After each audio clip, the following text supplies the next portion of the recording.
बंधुओं, सूरदास जी से किसी ने पूछा कि नदियों में किसका जल अमृत है? तो सूरदास जी महाराज कहते हैं कि गंगा जी का जल अमृत है। तो किसी ने कहा, सूरदास जी आप तो ब्रज के उपासक हो, आपको तो यमुना जी का नाम लेना चाहिए। तो सूरदास जी कहते हैं कि यमुना जल नहीं है, यमुना नदी नहीं है, यमुना तो साक्षात कृष्ण है। श्री किशोरी जी के प्रति जो ठाकुर जी का प्रेम है, बहुत ध्यान से सुनिएगा, बड़ी गूढ़ बात कह रहे हैं। किशोरी जी के प्रति जो ठाकुर जी का प्रेम है और किशोरी जी के चित्त में जो ठाकुर जी के प्रति प्रेम है, वही श्री यमुना जी के रूप में बहता है। राधा कृष्ण प्रेम ही रस रूप जब धारण करता है, तब रसरानी श्री यमुना जी प्रकट होती हैं। दोनों जब निकुंज में विहार करते हैं और रास करते करते करते जब ठाकुर जी के मुखमंडल पर प्रश्वेत और श्री किशोरी जी के मुखमंडल पर जब प्रश्वेत पसीने के बिंदु प्रकट होते हैं, जो श्रम जल, हम उसको पसीना नहीं कहते, श्रम जल, वही श्रम जल एकत्रित हुआ और श्री यमुना जी के रूप में प्रकट हो गया। श्री यमुना जी सामान्य नहीं है। हम वृंदावन जावे वाले इनसे प्रार्थना करें कि भैया सीधे बिहारी जी मत जाओ, सीधे राधा रमण जी मत जाओ, सीधे राधा वल्लभ जी मत जाओ। सबसे पहले जाते ही ब्रज की रज को प्रणाम करो। 5 वस्तु पहले प्रणाम करने की हैं। सबसे पहले रज को प्रणाम करो, दूसरा वहां के वृक्षों को प्रणाम करो। ऐसा नहीं कि सबको करो, जिसको जो सामने पड़ जाए, नेत्रों के आगे आ जाए, उसको प्रणाम करो। रज को प्रणाम करो, वृक्षों को प्रणाम करो, ब्रजवासियों को प्रणाम करो, जो ब्रजवासी सामने आ जाए उसको। और प्रणाम करने का मतलब ये नहीं कि चरणों से लिपटे ही जाओ, दूर से ही दंडवत करो, सर झुका करके एक सम्मान, एक मान प्रकट कर दो उसके प्रति। रज को प्रणाम, वृक्षों को प्रणाम, ब्रजवासियों को प्रणाम।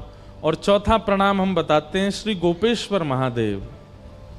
हमारे वृंदावन में गोपी बनकर के आपके महादेव विराजते हैं। वे ही प्रेम प्रदान करेंगे, वे ही दृष्टि प्रदान करेंगे, वे ही योग्यता प्रदान करेंगे राधा रमण जी को देखने की, राधा वल्लभ जी को देखने की, श्री बिहारी जी का अनुभव करने की। इसलिए रज को प्रणाम, वृक्षों को प्रणाम, गोपियों को प्रणाम, ब्रजवासियों को प्रणाम, गोपेश्वर महादेव को प्रणाम और अंत में श्री यमुना जी को प्रणाम। ये 5 प्रणाम करने के बाद जब आप श्री बिहारी जी जाओ, राधा वल्लभ जी जाओ, राधा रमण जी जाओ, राधा दामोदर जाओ, गोपीनाथ जाओ, गोविंद देव जाओ, मदन मोहन जाओ, गिरिराज जी जाओ, जहां भी जाओ 5 प्रणाम करके जाओ। आपकी दृष्टि फिर दोष नहीं देखेगी, आपकी दृष्टि में फिर कोई अभाव नहीं दिखेगा। वृंदावन में, वृंदावन के बंदर भी आपको सखा से दिखने लगेंगे। देखो ठाकुर जी के सखा कैसे कूद रहे हैं, ऐसी दृष्टि हो जाएगी। ब्रजवासियों के प्रति ठाकुर जी के परिवार के जन कैसे घूम रहे हैं, ऐसी दृष्टि हो जाएगी। ब्रज के संत महापुरुष आपको कोई अनंत प्रेमास्पद गोपी के रूप में दिखने लग जाएंगे। और साक्षात श्री ठाकुर जी मूर्तिमंत ना होकर के सचल दिखने लग जाएंगे। अगर ये 5 प्रणाम आपने हृदय से किए, उसके बाद आप वृंदावन दर्शन करने जाओ तो वृंदावन की दृष्टि बदल जाएगी। उनमें से एक है श्री यमुना जी। हमारी यमुना जी का स्वरूप आजकल बहुत बिगाड़ दिया लोगों ने। सरकार भी इस पर बिल्कुल ध्यान नहीं देती है। आपको हम एक बात सत्य कहें, हम कथा में कहते हैं कि ठाकुर जी यदि किसी पर कृपा करके ब्रज में मिलने का मन बना लेंगे, ब्रज में किसी को दर्शन देने का अगर मन ठाकुर जी ने बना लिया, तो 2 ही जगह हैं, या तो यमुना जी या फिर गिरिराज जी। और ये दोनों ही लुप्त होते जा रहे हैं। श्री गिरिराज जी रोज तिल भर पृथ्वी में प्रवेश कर रहे हैं और यमुना जी में जल बचा नहीं है, सब दिल्ली की गंदगी आ रही है। हम तो प्रार्थना करते हैं ब्रज जाने वालों से कि भैया आप लोगों की जहां तक पहुंच हो प्रयास कीजिए कि श्री यमुना जी पवित्र हों। आज यमुना छठ है, यमुना जी का प्रादुर्भाव दिवस है। इसमें यही एक संकल्प ले लीजिए कि अब की बार जब वृंदावन जाएंगे तो श्री यमुना जी का दर्शन करके और अपनी तरफ से जो प्रयास होगा, जिस स्थान पर आप जाओ वहां जो दिखे आपको अपनी तरफ से स्वच्छ ही करना, श्री यमुना जी पवित्र हों। ऐसी यमुना जी की भैया बधाई अभी मुंह से तो हम दे देंगे, लेकिन हाथन से लुटावे को समय तो तब आवेगो जब यमुना जी बिल्कुल जैसी ठाकुर जी के समय थी वैसी हो जाएं दोबारा वृंदावन में, तब हाथन से भी लुटावेंगे। उसके लिए प्रयास करो। श्री यमुना जी की बड़ी कृपा है। आप अनुभव करेंगे श्रीमद वल्लभाचार्य जी महाराज, गुसाई श्री विठलनाथ जी, सूरदास, कुमनदास, कृष्णदास, नंददास, मीराबाई, ये सबको यमुना जी की कृपा से ठाकुर जी मिले। कहीं कहीं देखा गया कि श्री गंगा जी की कृपा से श्री राम जी की कृपा खूब हुई है, गंगा जी की कृपा से नारायण की कृपा खूब हुई है, गंगा जी की कृपा से महादेव का अनुभव बहुत हुआ है। पर कृष्ण अनुरागी यदि हो तो श्री यमुना जी की शरण लेनी पड़ेगी। यमुना जी कृपा करती, यमुना जी अनुग्रह करती। अब अंतरंग लीलाएं तो मेरे पास बहुत हैं सुनाने को श्री यमुना जी की, पर योग्य समय लगेगा तो सुनाऊंगा। श्री यमुना जी, ऐसी यमुना रसरानी को हम बारंबार प्रणाम करते हैं और वंदन करते हैं कि श्री यमुना जी हमें भक्ति का भाव प्रकट करें। महाप्रभु श्री जगन्नाथ जी आयोजक के रूप में विराज रहे हैं, आपकी इस कथा के आयोजक हैं। ऐसे अद्भुत ठाकुर हैं। अब तो कुछ ही दिन बच्चे हैं इनकी रथ यात्रा में। भुसावल में रथ यात्रा होती है, होती है, बहुत अच्छा। नहीं तो इन्हीं की निकाल दियो कथा के बाद। कथा के पहले का तो मैंने देखा बोर्ड में लिखा था कि रथ यात्रा उत्सव। वास्तव में रथ यात्रा क्यों होती है? एकमात्र ऐसे ठाकुर हैं हमारे भारत के जो अपने मंदिर से मूल स्वरूप ठाकुर जी का बाहर आता है वैष्णवों को दर्शन देने, एकमात्र श्री जगन्नाथ जी। और जितने भी ठाकुर हमारे भारत में हैं सब मंदिर के भीतर ही रहते हैं। आपको भीतर जाना पड़ेगा या फिर उनका एक चल विग्रह होगा, वो चल विग्रह आता है बाहर। मूल ठाकुर जी बाहर नहीं आते कहीं भी। एकमात्र श्री जगन्नाथ जी हैं जो अपने श्री मंदिर से निकल के आते हैं। और महाराज कोविड में सारे ठाकुर भीतर थे। जगन्नाथ जी जो बिल्कुल मानो राजशाही रूप में एकांत रथ के साथ में भ्रमण कर रहे थे। जिस कोविड में सब लोग घरों में थे तब भी जगन्नाथ जी बाहर आए थे और रथ यात्रा करके गए। कलयुग में यदि आप हमसे पूछो कि प्रत्यक्ष कृष्ण कहां हैं, वैसे तो सब जगह हैं। पंढरपुर में भी हैं, द्वारिका में भी हैं, नाथद्वार में भी हैं। वृंदावन की तो बात ही अलग है। वृंदावन में तो वो तो घर ही है ठाकुर जी का, वहां तो रहते ही हैं। पर तीर्थ धामों की यदि बात करो तो सब जगह ठाकुर जी हैं। पर आपका स्वभाव मधुर होगा, व्यवहार मधुर होगा, आपका भजन पुण्य होगा तो ही आपको अन्य क्षेत्रों में ठाकुर जी दिख सकते हैं। लेकिन आप चाहे जैसे हों, जगन्नाथ जी का यदि आप दर्शन कर रहे हो तो आप ये प्रमाणित रूप से कह दीजिएगा कि मेरे नेत्रों ने कृष्ण को देखा है। श्री कृष्ण साक्षात श्री जगन्नाथ जी के रूप में खड़े, ऐसे श्री जगन्नाथ। तो रथ यात्रा क्यों होती है?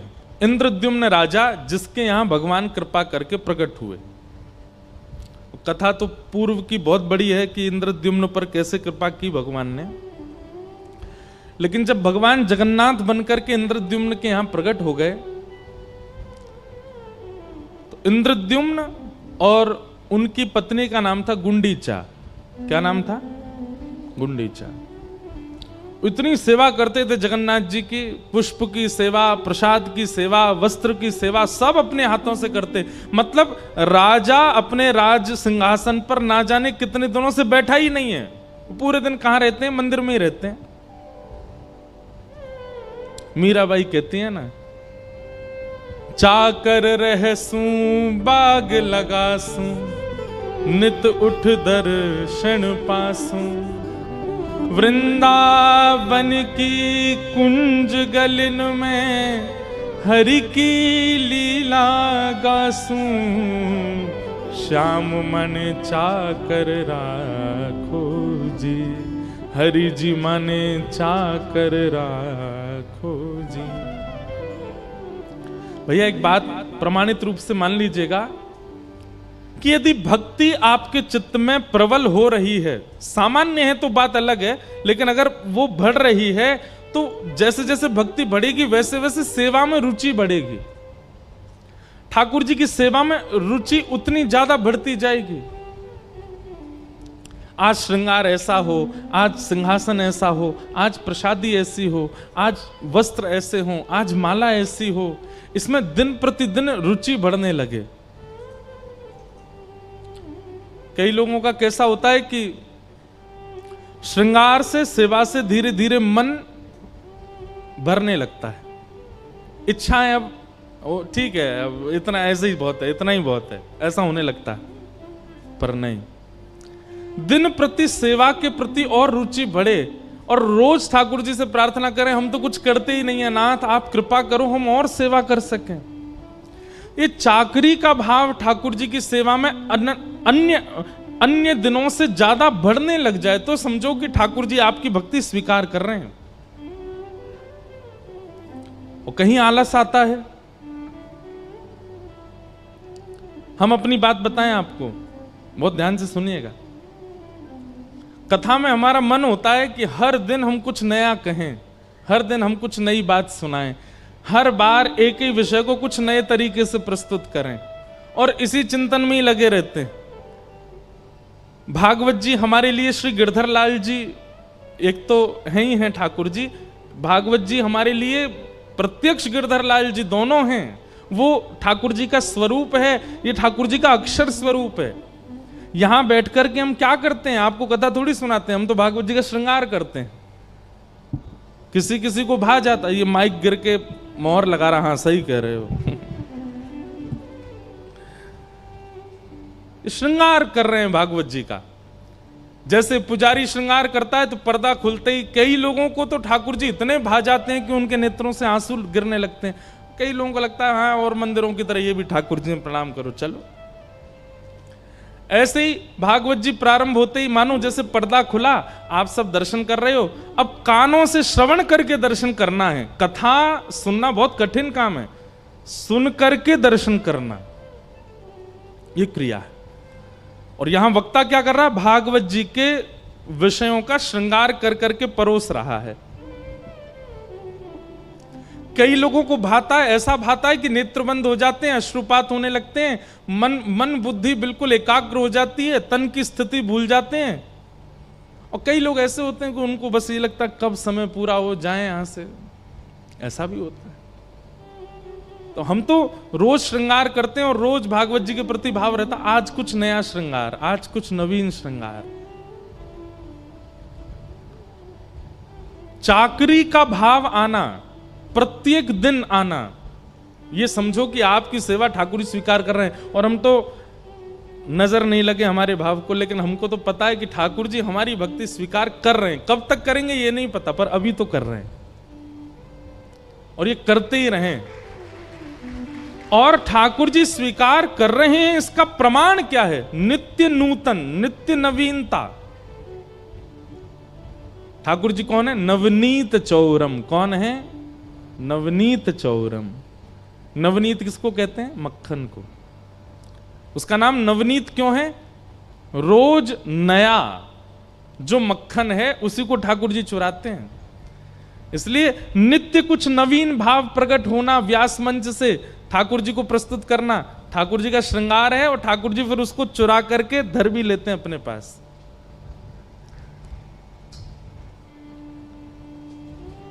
प्रेम का एक स्वरूप होता है बंधुओं, बहुत ध्यान से सुनिएगा।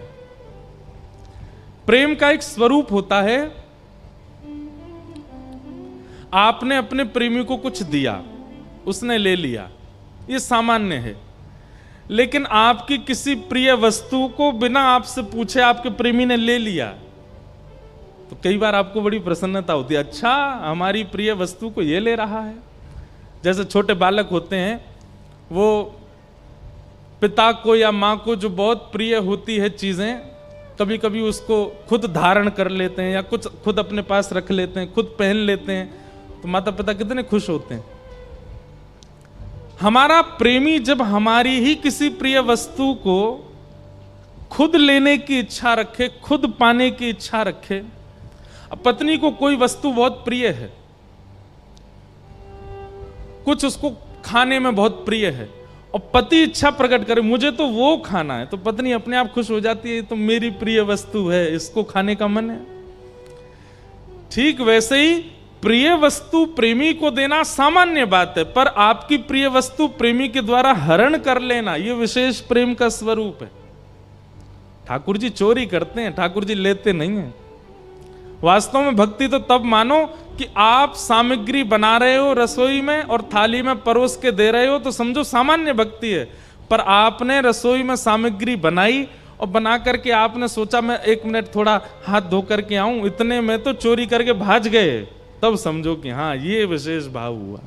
आज ठाकुर जी खुद हरण कर रहे हैं, हमारा हरण ही नहीं करते ठाकुर जी, हमको देना पड़ता है उनके आगे, ले जाओ ठाकुर जी, रख लो ठाकुर जी। भक्ति ऐसी करो बंधुओं, सेवा ऐसी करो कि ठाकुर जी चोरी किया करें। चोरी कैसे? जैसे आपने सोच लिया कि मुझे ऐसे श्रृंगार करना है, आज ये माला धराएंगे, ये हाथ में कड़ूला धराएंगे, ये पाजेब धराएंगे, ऐसे कुंडल धराएंगे, ऐसा मुकुट धराएंगे, सब निकाल करके आपने रखा। आपको याद है कि आपने सब रखा, और श्रृंगार करते करते देखा उसमें से कुछ गायब हो गया, नहीं मिल रहा है। ये जो भाव से सेवा करते हैं ना अपने घर में, उनके साथ ही होता होगा। पूरी सामग्री निकाल ली, फिर भी एक गायब हो गई। खूब ढूंढेंगे, आप खड़े हो जाएंगे, कपड़े झाड़ेंगे, नहीं मिलेगा। आधा दिन निकल गया, सोच ही रहे कहां गया, रखा तो यहीं था। तभी पता चला ठाकुर जी के सिंहासन के बगल में ही रखा था। क्यों? ठाकुर जी ने चुरा के धर लिया था, अपने पास भीतर धर लिया था। कभी ऐसा होता है? सबके साथ नहीं हो सकता। जो बहुत भाव से सेवा करता होगा उसके संग होता ही होगा। ठाकुर जी चोरी कर लेते हैं। कुम्मन दास जी के साथ होता था, गोविंद दास के साथ होता था, गुसाई श्री विठलनाथ जी के साथ होता था, ठाकुर जी खुद चुरा लेते थे। तो चाकरी का भाव आना, सेवा का नित्य भाव आना कृपा है। तो इंद्रद्युम्न राजा रोज सेवा करते थे जगन्नाथ जी की। एक दिन जगन्नाथ जी प्रसन्न हो गए और प्रसन्न होकर के इंद्रद्युम्न राजा से बोले कुछ मांगो, तुम्हें कुछ देना चाहता हूं। इतने में पत्नी आकर के भी बैठी, तो जगन्नाथ जी बोले तुम भी मांगो। वैसे तो ऐसा होता है कि दंपति एक वरदान मांगे, लेकिन तुम दोनों अलग अलग मांगो, जो मांगोगे सो दूंगा।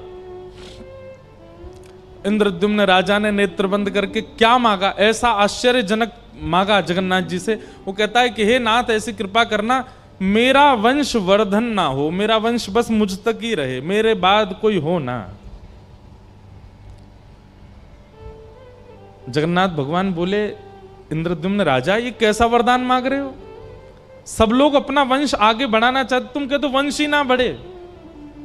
इंद्रद्युम्न राजा बोला कि नाथ, मुझे भय है कि जैसा प्रेम, जैसी भक्ति मेरे चित्त में आपके प्रति है, कहीं मेरे बच्चे, उनके बच्चे या कालांतर में जाकर के उनकी पीढ़ी में अगर वो प्रेम नहीं आया तो लोग बाग क्या कहेंगे, ये बिल्कुल जगन्नाथ जी से प्रेम नहीं करते। कौन है? बोले इंद्रद्युम्न राजा का वंशज है। तो मुझे बहुत पीड़ा होगी।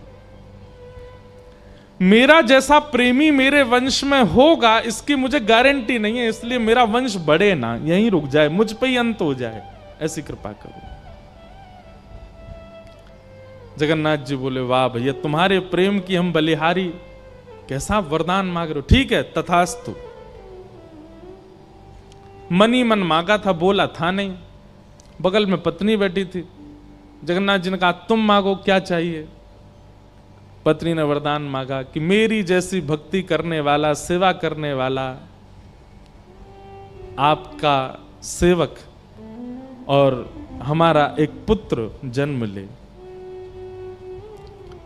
जगन्नाथ जी सोच में पड़ गए, अब क्या करें। पति कह रहा है कि वंश आगे ना बढ़े, पत्नी कह रही है एक बालक हो जाए।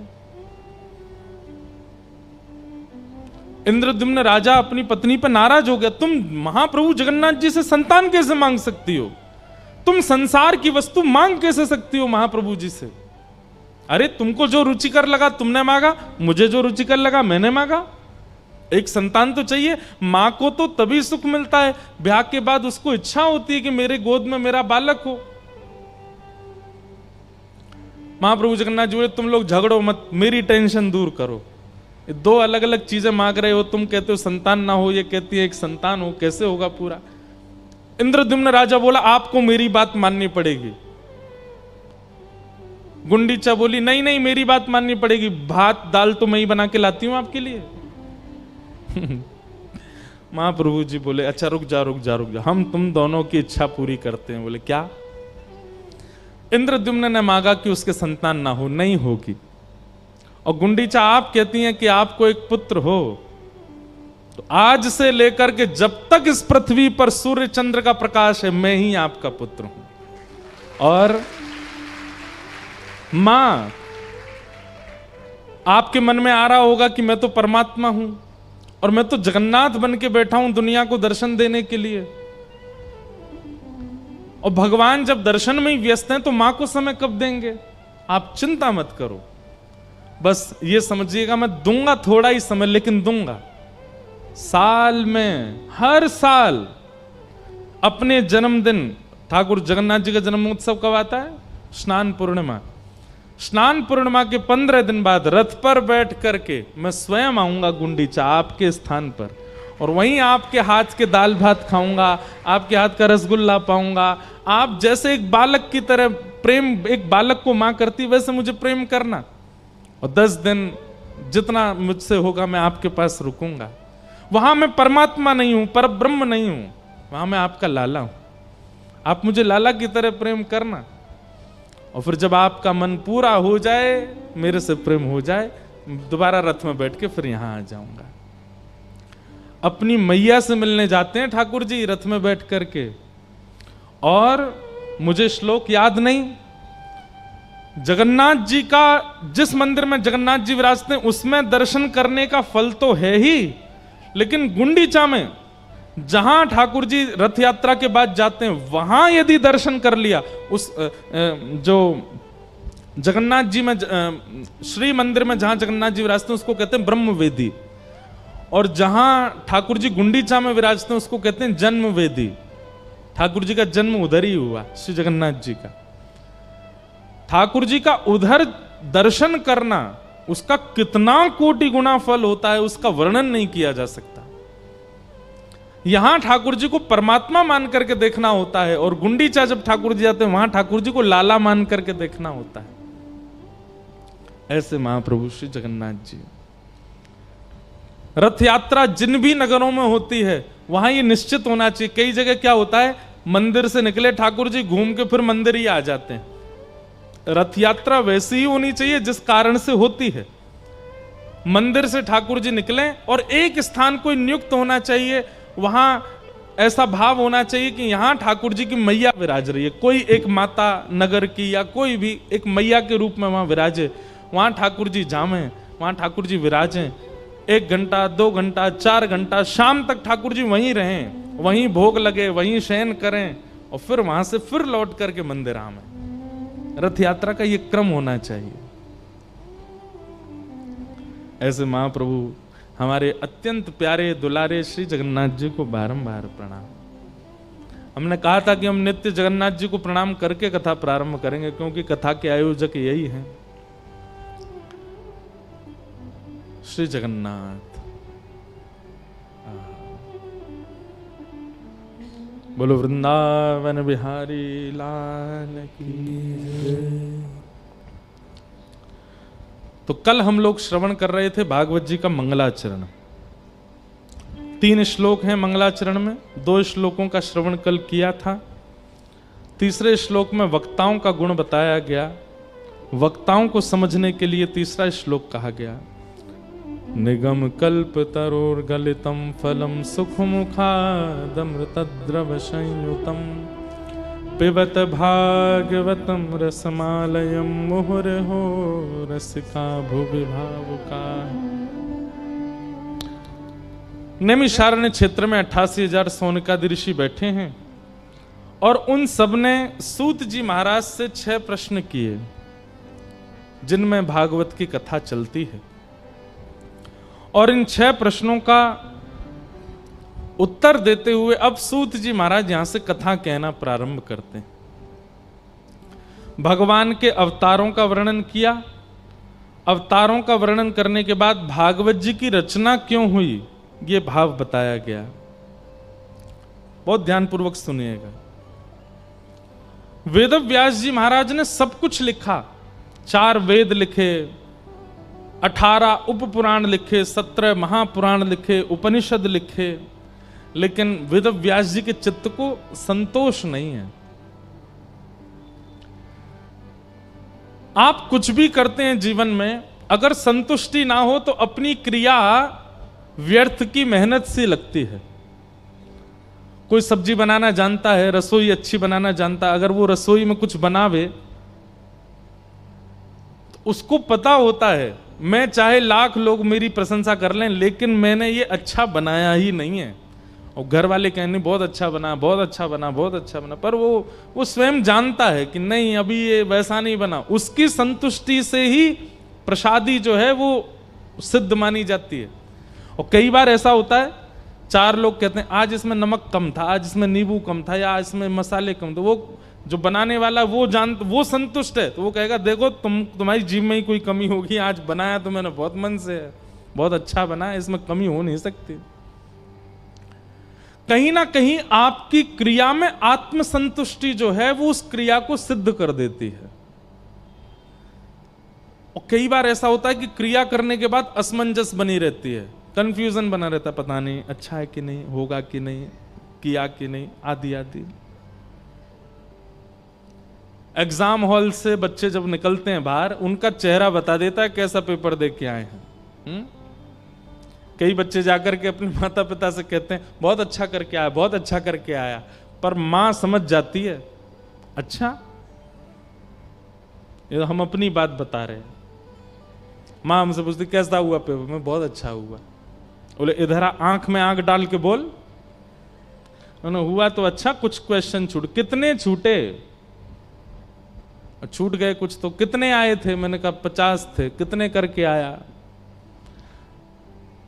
मैंने कहा आपको कैसे पता, मैं कहते रहा हूं अच्छा करेगा। बोले तेरा जो आत्मविश्वास है वो प्रकट नहीं हो रहा है चेहरे पर, इसका मतलब क्या है, संतोष मुख पर झलकता है।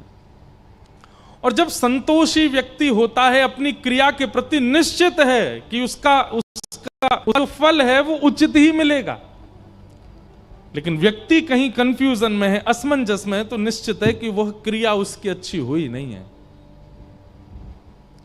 वेद व्यास जी महाराज 4 वेद लिख चुके हैं, 18 उपपुराण लिख चुके हैं, 17 महापुराण लिख चुके हैं, लेकिन उनका मन संतुष्ट नहीं था।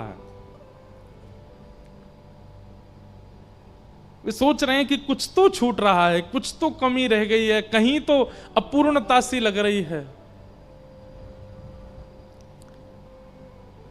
ध्यानपूर्वक सुनिएगा, जब भी अपनी किसी क्रिया के प्रति असंतुष्टि का अनुभव होता हो तो यह कथा ध्यान से सुनिएगा, उस असंतुष्टि की पूर्ति कैसे हो सकती है। वेद व्यास जी महाराज सोच रहे मैंने क्या तोड़ दिया या क्या रह गया जिसके कारण मेरा मन असंतुष्ट है। तभी वहां नारद जी का आगमन हुआ और नारद जी ने आकर के कहा व्यास जी क्या बात है, इतने दुखी क्यों हो। व्यास जी ने बताया मैंने इतना कुछ लिख दिया पर पता नहीं क्यों मन संतुष्ट नहीं है मेरा।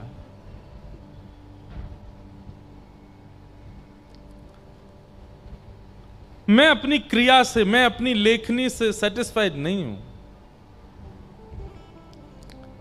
तब नारद जी बोले मैं बताऊं कारण क्या है। बोले क्या कारण है।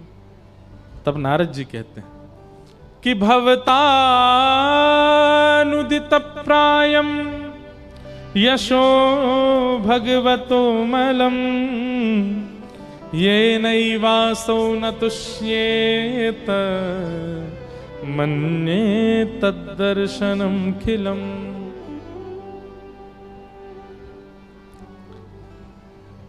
हे नाथ, आपने जितने भी ग्रंथ लिखे हैं ना, उन सब में आपने धर्म का बहुत प्रचार किया, अर्थ का बहुत प्रचार किया, काम का भी प्रचार किया, मोक्ष का भी प्रचार किया। ऐसा क्या कर्म करें कि मोक्ष मिले, ऐसा क्या कर्म करें कि कामनाओं की पूर्ति हो, ऐसा क्या कर्म करें कि धर्म हो जाए। पर आपने अपने किसी भी ग्रंथ में प्रेम का प्रचार नहीं किया, इसलिए आपका चित्त अशांत है। समझ में आई बात? आप जो भी क्रिया करते हैं उस क्रिया में प्रधानता उसके स्वरूप को देते हो, उस क्रिया में प्रधानता उसके स्वाद को देते हो, उस क्रिया में प्रधानता किसी की प्रसन्नता को देते हो, उस क्रिया में प्रधानता आप बाकी सब चीजों को देते हो, प्रेम को नहीं देते। इसलिए आप अपनी क्रिया से असंतुष्टि रहते हो। ध्यानपूर्वक सुनिए हमारी बात, इधर देखो सब लोग। मान लीजिए आप एक गायक हैं, गाते हैं, तो गायकी में आप प्रधानता किसको दे रहे हो? मेरा स्वर लगना चाहिए, मेरे स्वर से जितने लोग सुने सबके मुंह से वाहवाही निकलनी चाहिए, मेरे स्वर से मेरे फैंस होने चाहिए, मेरे आकर्षक होने चाहिए, मेरे मुरीद होने चाहिए लोग। अब आपका उद्देश्य आपकी गायकी में स्वर लगाना, लोगों को प्रभावित करना, अपना फैन बनाना, यही बन गया। प्रेम नहीं है उसमें। आप अपनी उस क्रिया से संतुष्ट नहीं हो सकते। आप एक कथाकार हैं, मैं अपने लिए कहूं तो आप अपनी कथा में प्रधानता क्या रखते हैं कि लोग बाग मेरे वाणी पर, मेरी गायकी पर, मेरी बोली पर, मेरे चलन पर, मेरी चाल पर सब मोहित हों, लोग मेरे से ऐसे मिलें, लोग मुझे माला पहनाएं, लोग मुझे दक्षिणा दें। तो आपका कथा में प्रधानता क्या है? दक्षिणा प्रधानता है। कथा में प्रधानता क्या है? वाणी का आकर्षण प्रधानता है। प्रधानता क्या है? लोगों को अपना बनाना प्रधानता है। प्रेम प्रधानता नहीं है, इसलिए वाणी प्रभाव नहीं डाल पाती। आप किसी भी क्रिया को उठा करके देखिए, अपनी पढ़ाई से लेकर के अपनी जॉब तक में आप कहीं भी असंतुष्ट क्यों हैं? क्योंकि आपकी प्रधानता प्रेम नहीं है, कुछ और है।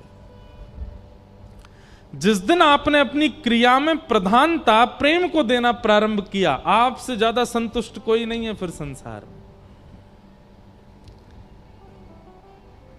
होटल में 500 रुपए की दाल खा के आओ, अच्छी होगी। क्यों? उसमें मसाले अच्छे हैं, उसमें तेल अच्छा है, उसमें दाल अच्छी है, उसका प्रेजेंटेशन अच्छी है। लेकिन वो 500 रुपए की दाल अगर आपने लगातार 5 दिन तक खाई तो 6वें दिन हो सकता है आपका पेट गड़बड़ हो जाए। लेकिन घर में मां के हाथ की दाल खाओ, मां बनाती है, उसमें ज्यादा मसाले नहीं डालती, उसमें ज्यादा तेज छौंक नहीं लगाती, ज्यादा मिर्च नहीं डालती, सामान्य बना देती है। चलते फिरते कभी कभी लग भी जाती, जल भी जाती है, कभी कुछ हो भी जाता है, परंतु उस दाल से आपका पेट खराब नहीं होगा। क्यों? उसमें प्रेम प्रधान है। बाजार की में धन प्रधान है कि सामने वाला खाएगा मुझे धन देगा, अच्छा लगेगा तो और धन देगा। सामने वाला खाएगा तो एडिक्टेड हो जाएगा, कल फिर आएगा। सामने वाला खाएगा तो 4 लोगों को और बोलेगा कि मेरी दाल खाओ। पर मां के मन में ये सारी बात है ही नहीं। उसको बेटे से पैसे नहीं चाहिए, उसको 4 लोग और खाने वाले नहीं चाहिए, उसको बस ये चाहिए मेरा बेटा आया है, इसका पेट भरना चाहिए। वो प्रेम से बना रही है। तो प्रेम प्रस्तुत होते ही वो वस्तु आपका कभी अनिष्ट नहीं कर सकती। इसलिए भैया, आप अपनी क्रियाओं में आप चाहे जो कीजिए, कोई काम दुनिया का खराब नहीं होता, सारे काम अच्छे हैं, लेकिन बस अपना उद्देश्य धन को मत रखिएगा, अपना उद्देश्य ऐश्वर्य को मत रखिएगा, अपना उद्देश्य बहुत यश को मत रखिएगा, अपना उद्देश्य केवल प्रेम को रखिएगा। प्रेम, प्रेम रहे। जितनी जोर से ताली बजी उतना ही इस बात को स्वीकार भी कीजिएगा, ताकि मैं भी ताली बजा सकूं कि वाह स्वीकार की है। आज ही अपने कर्मों को देखिए, आप क्या क्या करते हैं, उस अपनी क्रिया में प्रेम को प्रधानता दीजिए।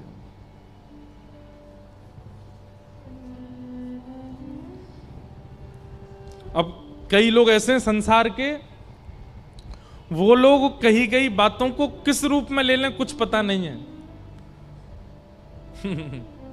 अब यहां प्रेम की बात हो रही है तो कई ऐसे लड़का लड़की हैं, वो पता नहीं इसको किस रूप में ले जा रहे होंगे। महाराज जी कह रहे हैं प्रेम को प्रधानता दो, कल से बेटा कॉलेज इसीलिए जाना है, पढ़ाई लिखाई गई बाढ़ में, उसको देखने जाना है। नहीं, वो प्रेम नहीं है, वो तो आसक्ति है, वो तो आपकी एक इच्छा है। प्रेम का स्वरूप, प्रेम का भाव अद्भुत है। प्रेम किसे कहते हैं, इसकी बहुत परिभाषा है। एक परिभाषा और सुन लीजिए, जहां ना हारने का डर है और ना जीतने की होड़ है, वो प्रेम है। वहां पर हारने का भय नहीं है और जीतने की होड़ भी नहीं है, वो प्रेम है। मां ने दाल बनाई, उसकी दाल में उसको बिल्कुल इच्छा नहीं है कि मेरा बेटा अगर पाए तो वो बहुत प्रशंसा करे, जीतने की होड़ नहीं है। और यदि कटोरी में थोड़ी दाल छोड़ भी दी तो मां को देख करके हार का भी अनुभव नहीं होता। जितनी पाई उसने पा ली ना, पेट भर गया ना, बस ये प्रेम है। आपकी कोई भी क्रिया है, उस क्रिया में प्रेम प्रधान है तो आप उस क्रिया में परम संतुष्ट हो। गोस्वामी तुलसीदास जी महाराज मानस जी की रचना करते हैं और रामचरित्र मानस लिखते समय क्या बोलते हैं, मैं अपनी मानस जी किसी को रिझाने के लिए नहीं कह रहा हूं, मैं अपनी मानस जी किसी के ऊपर प्रभाव डालने के लिए नहीं बोल रहा हूं। स्वांतः सुखाय तुलसी रघुनाथ गाथा, मैं अपने सुख के लिए गा रहा हूं, अपने चित्त में बैठे राघव जी को खुश करने के लिए गा रहा हूं। प्रेम। और यही बात नारद जी ने वेद व्यास जी को समझाई कि व्यास जी आपकी क्रिया में प्रेम प्रधान नहीं है, इसलिए आप असंतुष्ट हो। तब व्यास जी ने सोचा प्रेम प्रधान मतलब, बोले भगवान को परमात्मा मत दिखाइए सब ग्रंथों में, भगवान के ऐश्वर्य को मत दिखाइए सब ग्रंथों में, भगवान के योग्यताओं को मत दिखाइए सब ग्रंथों में। एक ऐसा ग्रंथ निर्माण कीजिए जहां केवल श्री ठाकुर जी का प्रेम प्रकट हो रहा हो। तब वेद व्यास जी ने श्रीमद् भागवत की रचना की। यहां ठाकुर जी का ऐश्वर्य, अब देखो भागवत जी कैसी हैं, भागवत जी में ठाकुर जी का ऐश्वर्य प्रधान नहीं है, प्रेम प्रधान है। प्रहलाद के लिए ठाकुर जी खंभ भेदन करके प्रकट हो गए, नरसिंह बन करके आए। और जैसे ही नरसिंह बन करके आए तो खंभ भेदन तो प्रभाव था, लेकिन थोड़ी देर प्रभाव कहने के बाद फिर क्या कहते हैं, ठाकुर जी ने जैसे ही प्रहलाद को देखा, नरसिंह भगवान के नेत्र सजल हो गए, प्रहलाद को गोद में उठा करके अंक में भर लिया, उसके सिर पे हाथ फेरने लगे, जीभ निकाल करके चाटने लगे। और फिर ठाकुर जी क्या कहते हैं पता है वहां पे, प्रहलाद यदि मैंने आने में विलंब किया हो तो मुझे क्षमा कर दो। प्रेमी बन गए, नरसिंह भगवान का प्रेम प्रधान आ गया। ध्रुव के लिए भगवान गरुण पर विराजमान होकर के शंख चक्र गदा लेकर के आए। जैसे ही ध्रुव जी के सामने आए, ये प्रभाव था, लेकिन ध्रुव जी की स्तुति सुनकर के योऽन्तः प्रविश्य मम वाचमिमां प्रसुप्तां संजीवयत्यखिल शक्तिधर स्वधाम्ना अन्यांश हस्तचरण श्रवणत्वगादि प्राणान् नमो भगवते पुरुषाय तुभ्यम्। भक्ति मुहुः प्रवहतां त्वयि मे प्रसंगो भूयादनन्तमहताम् अमलाशयानां येनाञ्जसोल्बणमुरुव्यसनं भवाब्धिं निश्चय भवद्गुण कथामृतपानमत्तः। ये भागवत जी की विशेषता बता रहे हैं हम।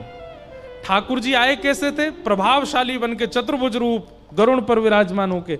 लेकिन ध्रुव जी ने क्या मांगा? बोले हे ठाकुर जी, भगवान बोले कुछ मांगो। ठाकुर जी पहले ही सोच के आए थे मुझे ही मांगेगा और क्या मांगेगा। लेकिन ध्रुव जी क्या कहते हैं? हे ठाकुर जी ऐसी कृपा कर दो, आपकी कथा में मेरी ऐसी रति हो जाए जैसे एक व्यसनी व्यक्ति का व्यसन के प्रति होता है। व्यसनी व्यक्ति, पीने वाला व्यक्ति, वो 24 घंटा यही देखता रहता मुझे कब अवसर मिले और मैं पीऊं। खाने वाला व्यक्ति वो अवसर ही ढूंढता रहता है कि कब अवसर मिले मैं खाऊं। एक हमारे बड़े प्रेमी हैं, एक बार सुबह सुबह हम दोनों नाश्ता करके निकले, खूब पेट भर के नाश्ता किया। नाश्ता करके निकले, कहीं दूर जा रहे थे 100-150 किलोमीटर। तो बीच रास्ते में कहीं रुके तो हम तो गए वॉशरूम, वो भारी रुक गए। जैसे ही मैं आया लौट के तो देखा तो ऐसे चक्कर लगा रहे थे बाहर रोड पे। मैंने क्या हो गया? बोले बहुत भोजन करके आया हूं, थोड़ा चल रहा हूं ताकि पच जाए। मैंने कहा अच्छी बात है, चल के तो पचाना ही चाहिए। बोले नहीं नहीं नहीं, मैं इसलिए नहीं पचा रहा हूं, मैं तो वहां पोहे बन रहे हैं, मेरे खाने के लिए जगह बनानी है पेट में। मैंने कहा धन्य भैया, इसलिए चल रहे हो तुम। तो कई लोगों का ऐसा व्यवहार होता है, वो खाने के लिए वो दौड़ रहे थे कि थोड़ा भोजन नीचे जाए तो पोहा भी धर लूं भीतर।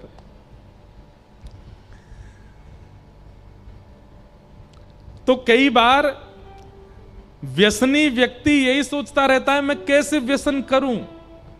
भोजन करने वाला यही सोचता है, उसको कितना भी भोजन करा दो, उसके सामने आप समोसा ला के धर दो, बोले समोसा बना बहुत बढ़िया है, इसमें ये है ये। अब क्या करें, पेट में तो बिल्कुल जगह नहीं है, लेकिन लाओ थोड़ा चख तो लेंगे ही।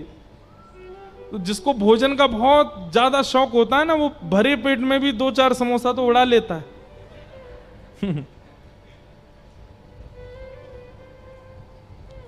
हमारे पिताजी एक कथा सुनाते हैं कि पिताजी की एक बार कथा हुई वृंदावन में। तो दिल्ली के एक थे, उन्होंने कथा कराई। कथा के पहले दिन से ही रोज पिताजी से बोलते, महाराज जी हमने सुना ब्रजवासी बड़े रज रज के भोजन करते हैं। पिताजी बोले हाँ, ऐसा ब्रजवासी लेके आइए अंतिम दिन कथा के भंडारे में जिसको मैं जितना पवाऊं वो मना ना करे। पिताजी बोले हाँ करेंगे करेंगे, व्यवस्था करेंगे। हमारे मथुरा के चतुर्वेदी समाज के बड़े बड़े महाराज, उनका ज्ञान देख लेंगे तो उन जैसी धारा प्रवाह संस्कृत कोई नहीं बोलता। देख करके स्थिति को वाक्य बना करके कवित्व बना के गा देते हैं। ऐसे ऐसे हमारे मथुरा के चतुर्वेदी हैं, ब्राह्मण सब। और ये शरीर उनका होता है कि महाराज दूर से ही लगे नंद बाबा आ रहे हैं चल के, माथे पे तिलक, मुंह में पान। तो एक चतुर्वेदी जी आए अंतिम दिन कथा में, पंगत हो गई पूरी, सबने प्रसाद पाया। तो वो गए पिताजी के पास जो कथा करा रहे थे, बोले महाराज जी आपने कोई ऐसा ब्रजवासी नहीं बुलाया। बोले बैठे ना, वो बैठे दूर, वो मथुरा से आए चतुर्वेदी, जाओ प्रसाद पवाओ। तो वो यजमान जो थे रसगुल्ला लेकर के गए बाल्टी में, जाकर के बोले महाराज जी एक रसगुल्ला। अब तो चूरन की भी जगह नहीं है पेट में, अब नहीं खाएंगे। महाराज जी एक रसगुल्ला ले लीजिए। ठाकुर जी महाराज कह रहे थे कि आप बहुत प्रेम से पाएंगे, हमारे हाथ से एक रसगुल्ला ले लीजिए। पर मेरी पत्नी खड़ी है, एक उसके हाथ से भी ले लीजिएगा। मेरी 2 बेटी हैं, एक उनके हाथ से भी लेना। पर एक बेटा है। बोले महाराज कहाँ, यहीं से ही बैकुंठ भेजना है क्या हमें? अरे चूरन की जगह नहीं है पेट में, नहीं पाएंगे हम। इतने में पिताजी आए, बोले महाराज सुनो। बोले क्या? एक रसगुल्ला और 20 रुपया।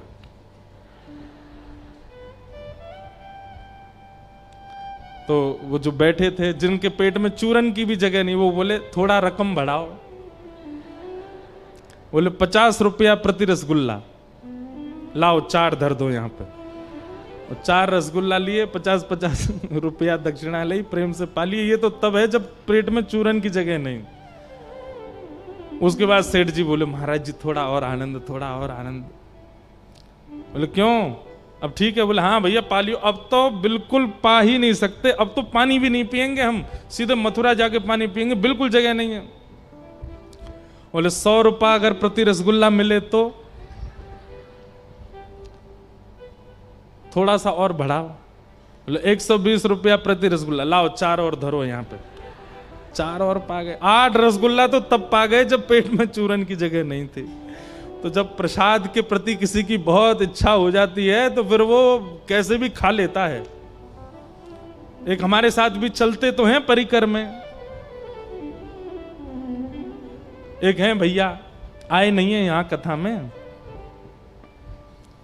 रात में दूध पी रहे थे तो दूध जो है वो बासा हो गया, उसमें से बासा हो जाता है ना दूध। नहीं इधर उधर मत देखो, यहां तो वो है ही नहीं है, वो आए ही नहीं है। बैठे तो यही है पर मैं क्यों बताऊं कौन से हैं। तो रात में दूध पी रहे थे, सब लोग बोले अरे अरे दूध तो बासा हो गया, अब इसमें से गंध आ रही है, ये नहीं पी रहे। सब लोग छोड़ छाड़ के चले गए। वो भैया गए एकांत में, सारा दूध पीने लगे, बासा दूध। सब ने देख लिया, वे राम तुमको शर्म नहीं आती है, बासा दूध पी रहे हो। तो बोलते हैं बोले क्या फायदा, पेट में जाके दही तो बन जाएगा, क्यों छोड़ना, उसको पी लो। तो कई लोगों की भोजन के प्रति इतनी आसक्ति होती है कि वो कैसे भी नहीं छोड़ना चाहते उसको। ध्रुव जी महाराज भगवान से कहते हैं कि नाथ मुझे आप नहीं चाहिए, तो आपकी कथा के प्रति ऐसी आसक्ति हो जाए जैसे एक व्यसनी की व्यसन के प्रति, भोजन करने वाले की भोजन के प्रति, एक कामी की स्त्री के प्रति, एक लोभी के धन के प्रति जैसी इच्छा होती है, वैसी इच्छा मेरी आपके प्रति हो जाए, ऐसी कृपा कर दो। और नहीं सॉरी, आपके प्रति नहीं, आपकी कथा के प्रति हो जाए। भक्ति मुह प्रवहताम त्वयि में प्रसंगो भूयाद अनंत महताम ममलाशयानाम येनांजसौलवण मुरुव्यसनम भवाब्धिम नेश्ये भवद गुण कथाम मृतपान मत्त। आपकी कथा सुनकर के मैं मत्त होकर के पड़ा रहूं नाथ, ऐसी कृपा कर दो। ठाकुर जी के नेत्र सजल हो गए। आए तो थे प्रभाव लेकर के, लेकिन प्रेमी बनकर के ठाकुर जी गए। ये भागवत जी की कृपा है। भागवत जी में ऐश्वर्य प्रधान ठाकुर जी नहीं है, भागवत जी में प्रभावशाली ठाकुर जी नहीं है। ठाकुर जी यहां पर प्रेम स्वरूप में है। ठाकुर जी का प्रेमी स्वरूप यहां पर दिखलाया गया, बताया गया है।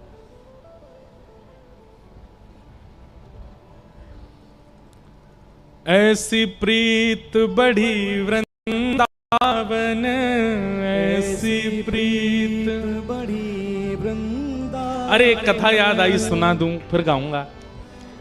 हमारी जनाबाई, महाराष्ट्र की परम भक्ता श्री जनाबाई, नामदेव जी के यहाँ सब सेवा करती थी। नामदेव जी के घर में भोजन बनाना, पोंछा लगाना, कपड़े धोना और रात्रि में चक्की पीसना, सब कार्य करती थी जनाबाई। विठ्ठल भगवान रात्रि में उनको दर्शन देने आते थे, लेकिन फिर भी जनाबाई ने कभी पंडरीनाथ से ऐसा नहीं कहा कि मेरी सेवागिरी छोड़वा दो। नामदेव जी का घर नहीं छोड़ा जनाबाई ने, सेवा करती थी पूरी। भगवान ने एक बार प्रार्थना करके, विठ्ठल भगवान ने कहा ए जना चल, तुझको मैं वैकुंठ ले चलूं। बोले नहीं, मुझे वैकुंठ नहीं जाना। क्यों? वैकुंठ में ऐसा कीर्तन मिलेगा जैसे नामदेव जी करते हैं। वैकुंठ में इतने सारे वारकरियों के दर्शन होंगे। वैकुंठ में भीमा नदी, ये चंद्रभागा का दर्शन होगा। वैकुंठ में आप ऐसे खड़े हो? बोले नहीं, तो फिर मुझे वैकुंठ नहीं जाना, मैं यहीं रहूंगी। ऐसी जनाबाई। तो एक बार एकादशी पर बहुत भीड़ होती है पंढरपुर में, और वो भी आषाढ़ की एकादशी पर तो पूछो ही मत। तो एकादशी का दिन था, जनाबाई घर के सारे लोगों के कपड़े लेकर के धोने गई थी नदी पर। और वहां बैठ करके जनाबाई पूरे परिवार, नामदेव जी के परिवार के लोगों के वस्त्र धो रही थी। इतने में ही एकादशी का दिन एक बहुत सुंदर धुन गाते हुए राम कृष्ण हरि जय जय विठ्ठल विठ्ठल विठ्ठला माझा पांडुरंग विठ्ठला गाते हुए एक वारी जा रही थी। और उस धुन को सुनकर के जना अपने आप को रोक नहीं पाई। जनाबाई अब यहां वस्त्र धो रही है और उनके वस्त्र धो रही है जिन नामदेव जी पर उसकी इतनी निष्ठा है, नामदेव जी की कृपा मानती है वो अपने ऊपर की, इन्हीं की कृपा से मुझे पंडरीनाथ के दर्शन होते हैं। कपड़े छोड़ करके कैसे जाऊं? कपड़े भी धोने हैं और वारी में जो कीर्तन चल रहा है उसमें इतनी रुचि बढ़ रही है कि उसको सुने बिना रह नहीं पा रही। तो जना बड़ी जल्दी जल्दी कर रही थी, एक एक वस्त्र ऐसे रख भी रही थी, फिर रो भी रही थी। और विचलित होकर के थोड़ा सुने फिर लौट के आवे, फिर धोवे, फिर सुने फिर आवे। एक बड़ी वृद्धा सी एक वहां बैठी थी, वो वृद्धा आई और आकर के बोली, अरे लाली तू इतनी हड़बड़ाहट में क्यों है, क्या बात है? उन्होंने मराठी में बोला होगा, मुझे तो आती नहीं। इतनी हड़बड़ाहट में क्यों, क्या बात है? बोले मुझे कपड़े धोने हैं, मुझे कार्य है और मुझे यहाँ ये वारी जा रही है, मुझे उसमें मन हो रहा है कीर्तन में जाके थोड़ा नृत्य करके आ जाऊं। तो वृद्धा बोली, जो वृद्ध मैया थी, तू जाके नृत्य करके आ, कीर्तन में खूब आनंद गरज करके आ, तब तक मैं वस्त्र में धो देती हूँ, मुझे आते हैं धोने। जनाबाई बोली, नहीं नहीं आप मत धोइए, आप क्या? बोले नहीं तू जाना, मैं यहाँ खाली बैठी हूँ, मैं तो बहुत वृद्धा हूं, मैं तो नृत्य कर नहीं पाऊंगी। अपनी युवा अवस्था में मैंने भी बहुत नृत्य किया कीर्तन में, तू जा, मैं धोती हूं वस्त्र। जनाबाई गई और जाकर के खूब नृत्य किया। इतना नृत्य किया कि सुबह से शाम हो गई, जनाबाई भूल गई, समय का पता नहीं चला। शाम होते ही उसने देखा सूर्य अस्त हो गए, दौड़ी नदी के तट पर और जाकर के उसने देखा सारे वस्त्र धुल करके बढ़िया तय लगा करके गई बना करके एक के ऊपर एक व्यवस्थित करके रखे हुए थे। जना खुश हो गई, आसपास देखा वो वृद्ध मैया दिखी नहीं। एक सुंदर केले के पत्र में लिपेट रखे थे सारे वस्त्र, जनाबाई ने उठाया और लेकर के बड़ी प्रसन्न चित्त से आ गई नामदेव जी के घर। आकर के सारे वस्त्र रखे। संध्या स्नान के लिए श्री नामदेव जी ने वस्त्र देखे अपने, और जैसे ही वस्त्र उठाया नेत्र बंद हो गए। ऐसी अद्भुत सुगंधी आ रही थी वस्त्रों में से, स्पर्श होते ही चित्त में विठ्ठल प्रकट हो गए, स्पर्श होते ही संतों की स्मृति आने लगी, मन बिल्कुल शुद्ध शांत पवित्र हो गया। वस्त्रों का स्पर्श करते ही श्री नामदेव जी का चित्त ऐसा हो गया। नामदेव जी गए, ए जना इधर आ, ये वस्त्र कौन धोए? जनाबाई बोली, मैंने धोए हैं। वो सच बता किसने धोए? आज तूने नहीं धोए, तू रोज धोती है, पर आज आज आज किसी और ने स्पर्श किया है वस्त्रों को। तो जनाबाई भी आश्चर्य में पड़ गई, इनको कैसे पता? तो जनाबाई बोली, एक वृद्ध मैया थी, मैं तो कीर्तन की धुन सुनकर के रोक नहीं पाई स्वयं को, मेरा बार बार मन विचलित हो रहा था। तो वो मैया ने आकर के मुझसे कहा कि मैं धो देती हूँ, तू कीर्तन में चली जा। मैं तो कीर्तन में चली गई, वो वस्त्र धो करके सुखा के गई लगा के और बिल्कुल लपेट के धर के गई, तो मैं उठा लाई। नामदेव जी के नेत्र सजल हो गए। जनाबाई ये किसी सामान्य के हाथ के स्पर्श से धुले नहीं है। आज सुबह मैं मंदिर गया था और श्री विठ्ठल भगवान के चरणों में जब मैंने प्रणाम किया, जिस कस्तूरी की सुगंध विठ्ठल से आ रही थी वही सुगंध इन वस्त्रों से आ रही है। वस्त्र धोने कोई वृद्धा नहीं, साक्षात विठ्ठल आए थे। क्योंकि तेरी कीर्तन में रुचि थी, इसलिए स्वयं विठ्ठल आए थे और आकर के धो के गए। जनाबाई रुदन करने लगी, नेत्र सजल हो गए। और पता जना क्या सोचने लगी मन में, मैं कितनी भाग्यशाली हूं कि मैं नामदेव के यहां रहती हूं। सौभाग्य ये नहीं कि पंडरीनाथ ने अपने हाथ से वस्त्र धोए, सौभाग्य इन वस्त्रों का ये है कि ये नामदेव के घर के वस्त्र हैं। इनको ठाकुर जी भी धोने में लज्जा नहीं करते हैं, ये नामदेव जैसे संत के घर के वस्त्र हैं।